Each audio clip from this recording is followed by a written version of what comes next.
sambingay nga isulti ni Kristo sa mga tao, iyang ipadayag sa tinaw ngadto sa iyang mga tinun-an. Mo ni karon iya na sang gi-explain ang kadtong sagbot og ang trigo, ang maayong binhi og ang mga daotang binhi. Hain gani mo nasakop ato sagbot o trigo? Trigo mo. Unsa may nakapahimong sagbot adtong mga tao nga gitawag ni Kristo sagbot? Una, sakop sila siyawa. Nagpasakop sila siyawa ba? Kamo, kinsa mamong sakop? Sa Ginoo mo o sa yawa? Siguro jud ko ana sa Ginoo kita. Ikaduha, kadtong makaangin sa ilang isig katao sa pagpakasala. Makaangin ba? Kanang makadamay. Skandal ang tawag ana. Kana bitang tungod sa imong sinultihan, tungod sa imong binuhatan, ang imong isig katao makasala. Kamo, wa mo magbuhat ana. Kamong mga asawa, di mo makaangin sa inyong bana sa pagpakasala. Kung magyaw-yaw mo, maunsam sa inyong bana, suko, o di, naangin na. O pa ka magyaw-yaw, di, unta suko. Di ba? Kamong mga ginikanan, di mo makaangin sa inyong mga anak sa pagpakasala. Sige. Magsige mo dihag kang pangasaba, sige mo panugo. Ang inyong anak maggumbol na diri sa kaugalingon, dilan lay padayag kay malatusan man, pero diri sa kaugalingon magsige na gumbol nya nakasa na wa. Nakasa ug wa pa unta ka manugo, wa unta to siya maggumbol. Kana. Kung ang bana magsigig inom, siging inom, unsa may batios asawa, yaw-yaw. Unya, kinsa maron aning nakapahimog ng yaw-yaw na tong asawa, ang bana nakaangin gyapos pagpakasa. Nya kun ang pari magsigi og binuotan, ang kolekta ray ang hiposon, masuko mo. Di ka angin sa kasa.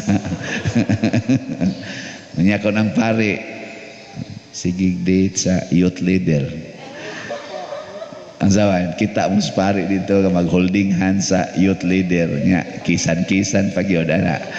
Ang sawan na, nakaangin na sa pagpakasa. Wow, pinangga sa pari ang youth. Sabi mo, inamahan, manggod na good. Kamu ba? Father, good, father. Oy, dili na madag explain. Di madag explain. Kaya nga naman, kanang sala sa skandal, pasabot ana, sa imo palang nakita o sa imong nadungog, wa na, kasa na ka. Nya may nga pagyong pari ko, pinangga man nako kay broken family man siya, di man ni pinangga siyang papa o niya, ako may iyang father figure. May nga din ang mga tao, mao ba? Buanga ka.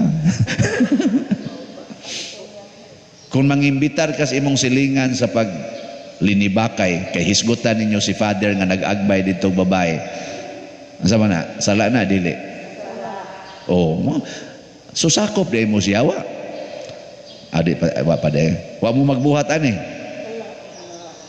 Wa? Buta na dahil ninyo. Mga naong ninyo, abot lang. Katong akong gisgutan, wagin mo ato na igo. Bisa ko sa, igo gani ko ato, kamo na noon. So ang makaangin, timan gini, kanang makaangin ka ba? Mutan na mong mutanan ako, Father, close man kayo ming father niya, igo ra man kung kupot-kupot sa iyang bukton god. Nako, ayaw na day kay makasa man ka. Siya nga naman, nako unsa may gibating father pag kupot-kupot mo sa iyang bukton. Kay bawo ka. Kanang magsulob-sulob dinhi ang mga batanon o kanang pertika fitting, mga kita na ni dinhing ilang mga dughan hapit. Yang ilang mga likod makita, ang ilang mga undergarments musihag na diha. Unsa man na siya? Nakakuha na, nakahatag nagkaayuhan sa hunahuna sa pare. Ay gyud siguro. Og sa imong isig katawo, mo bitan na sa sinuloban pa lang nato daan, wa na daghan na kayong naghatag og skandal karong panahon na. Unya, maapil ra ba diay sa mga sagbot? Maapil ka sa sagbot, apil ka sa sunugon. Nya dayon ang ikatulo na maapil aning sagbot kanang magbuhat gyud og daotan. Katong ganiha wa pa toy buhat nga daotan, pero doon na lang kay gipakita nga posibleng ma-interpret pagkadaotan. Pero wa kay gibuhat nga daotan para ganang kuyog Miss Father dito ko siyang kwarto. Ana, nag-overnight mi siyang kwarto. Wa man mi gibuhat nga daotan. Oh, okay. Nagtipon mig puyo, pulos mi babay. Nya nga among hunahuna nga close kay mi. Tanawon sa among silingan, mura na mi og kana ganing banag asawa. Kay ang usa sad maglinaki sa sulob, ang usa magbinabay. Pero wa man mi gibuhat nga daotan. Pero naigo na ka sa skandal. Oh. Ang ikatulo kanang naa na jud gibuhat nga daotan. Posible sad nga way makita. No. Ako may biasa kong muda. Aw kamo di ay. Mga naong ninyo. Pabuutan-buutan nga niya. Simba-simba pa. Nga siguro jud ka ko nga wa mo'y gibuhat nga daotan. Ha? Tungod lang kay nisimba ka dinhi, tungod lang kay aktibo kay kasimbahan, tungod kay kusog kay ka diri musalmo, mo lektor, wa jud kay gibuhat nga daotan. Di ko kasiguro ana, pero makakita ang Ginoo ana. Tungod lang kay magsigi kog sulob ingon ani, purtigin akong buotan na. Ang Ginoo mo'y nasayon. Kaning nagbuhat og daotan, kasagaran Dios magbuhat og daotan, tago ba? Di nimo makita mo na sa surface, sige lang tayo, mayo ha. Mabitan na panahos eleksyon, ang mudaog, ang nagbuhat og daotan. Kinamangay, kuno na, kinamangay. Ang putusan ng ila ingong kamang-kamang. Samo dito, basta mangamang, ikihaman. Tago gina, tago. Way magbuhat og daotan nga dilantira, kasagaran tago. Mabitan ang butangan natong CCTV aron masakpan ang gibuhat nga daotan sa tago. Pero ang matas Ginoo lupig pay CCTV. Bisag ngit-ngit, bisag way tao, bisag ikaw ra usa, bisan gani ang naas imong unahuna nga daotan, iyan ang nahibaw-an. Sagbot dayon ka. Karon pangutan-on ta mo. Unsa mo ron? Sagbot o trigo?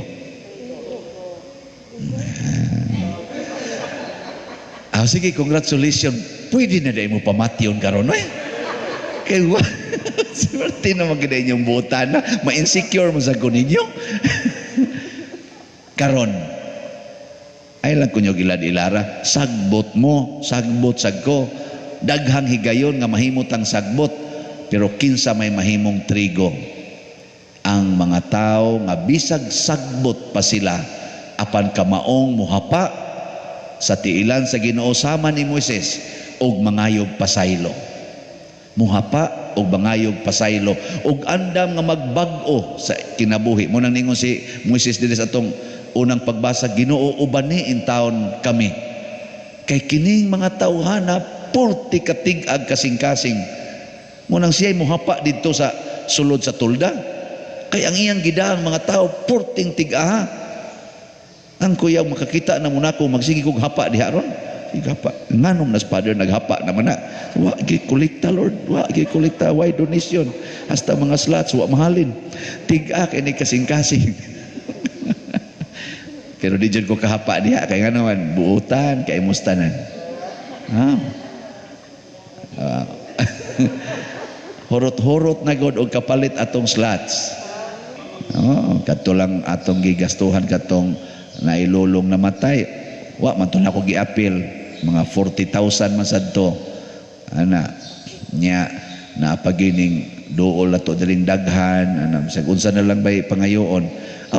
Maka tungod anang pagka manggihatagon ba.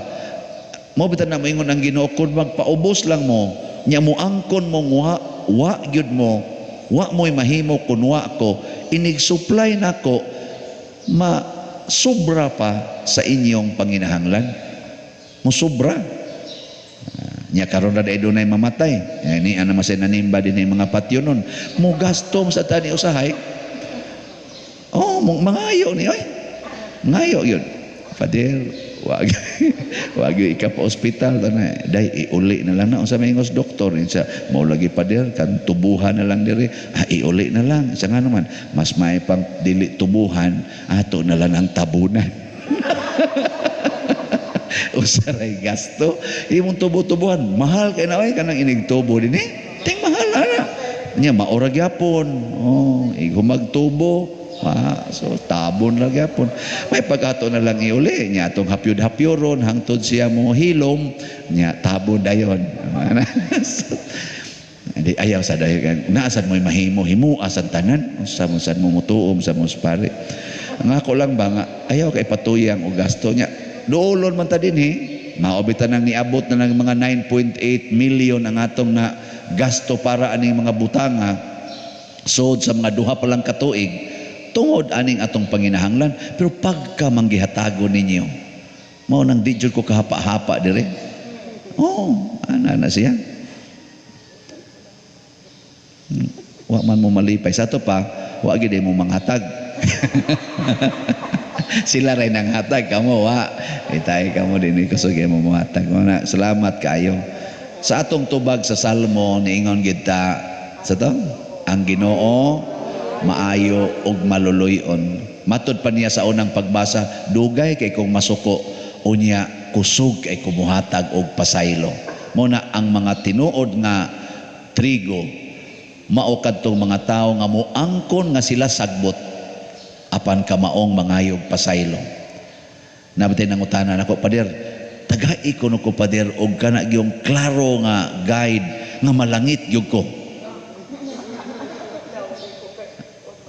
Kamo di mo gusto ana kay og moingon ra ba ko ninyo unsa man siguro mo malangit ingon pagbuot las Ginoo ingnon man dayon ta mo peligro jud ka padung na jud ka sa impierno kay nga naman kinahanglang klaro nato mo bitas Kristo ni hatag sa tong ebanghelyo inigtapos kalibutan ang mga anghel ana pamoniton tong mga sagbot unya banganon og dauban iya ginang giklaro kinahanglan kamao ta ana.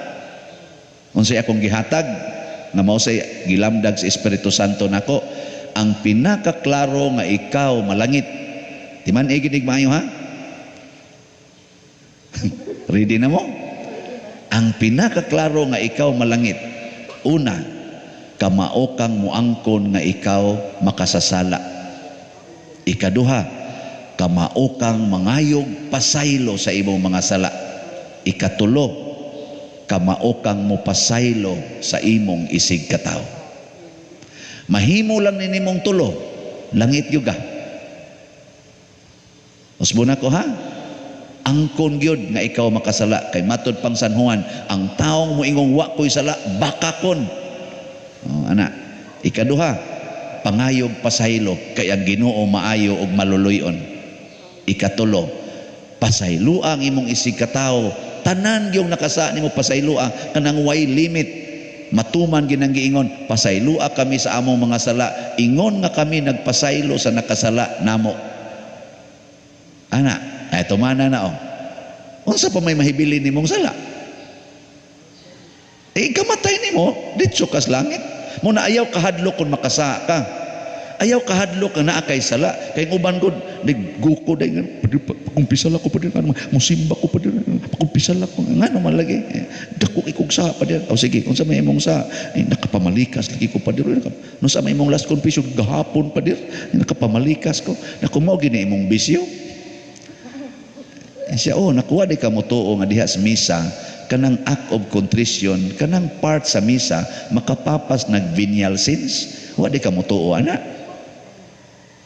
gatuo gid ay ka nga inigsod di mo misa kinahanglan yung limpyo kayo ka wa kaysa maobitaw na atay introduction nga nagakumpisal ako sa Dios ug mapaubsanon kang moangkon diha unya magtan-aw sa kas imong isig katawo nakasaan nimo purti sa di mo muhigugma inig hinumdom nimo pastilan ako ra batong nasinghagan akong anak da giing na ra baton akong di nati kapakanon nya moingon ka di na ko ni isulti pakanon na nako ako lang hiluan patay gyapon ayaw pana gyud pasayloon papas imong sala labi na gyud nangumpisal ka last week nangumpisal ka last month pero naa kay mortal sin napatay nimo imong bana pangumpisal gyud usa ka mosimba gihaya ang imong bana nya imo ditong gihiluan nya maghilak-hilak adu nya ang tinuod ay imo ditong gihiluan pangumpisal kay mortal sin na kung ikaw gani nakig sex sa imong silingan that is adultery dili na binyal mortal na pangumpisal ana una siya di man gina malipay ang yawa kung maghisgot ag ingon ani mo nang samuk-samuk konta mo nang inyong naong ro nilingalingan nindag na tayo